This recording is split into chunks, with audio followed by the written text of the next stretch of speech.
Coucou les amours, Céline Fournier pour Rythme Intérieur. Alors aujourd'hui, j'avais envie de rebondir. Vous êtes très inspirants. Voilà, chaque jour, je reçois des messages et ça me donne du coup le goût de partager voilà, ce que vous me transmettez, ce qui est important du coup à transmettre à d'autres personnes. Une femme hier m'a demandé par rapport au prochain atelier qui est organisé donc en ligne, qui va porter sur les émotions. Et elle me demandait si j'allais organiser un atelier qui allait porter plus sur la sexualité. Et en fait, ce qui est important de savoir, c'est peu importe l'intention, en fait, la danse d'ancrage, on travaille sur une intention, mais là, effectivement, ça va porter sur nos émotions. Mais cette danse-là, elle est beaucoup plus que ça. C'est-à-dire qu'on va vraiment travailler sur notre introspection. Donc, c'est une danse qui est méditative, qui va nous permettre de nous reconnecter à notre corps, nous reconnecter à nos ressentis, à là où il y a des blocages, permettre les libérations justement pour ça. C'est une danse qui est extatique, donc ça permet aussi une transe tout en restant ancré dans son corps. Donc vraiment tout en étant connecté à la transe, et on est connecté vraiment, on est dans une énergie qui circule entre le bas, le haut, mais aussi avec tout ce qui nous entoure.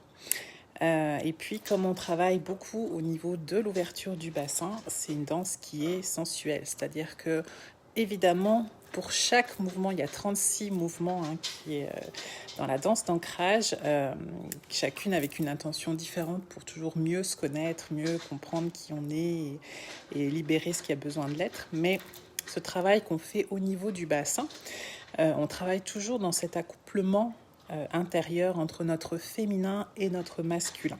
Donc évidemment qu'on va travailler sur notre sexualité pour chaque mouvement qu'on va poser. Là, on travaille sur les émotions. Ça va permettre de libérer nos émotions, mais on va travailler aussi sur notre sexualité intérieure puisqu'on va libérer notre féminin et notre masculin en travaillant sur notre bassin. Donc ça, c'est vraiment une chose importante à savoir sur la danse d'ancrage, de libération des blocages de notre histoire personnelle, mais aussi de notre histoire familiale, intergénérationnelle, en fait, puisqu'on porte aussi tout ce que nos ancêtres ont porté, ont vécu en leur bassin, que ce soit toutes sortes de choses agréables ou pas agréables.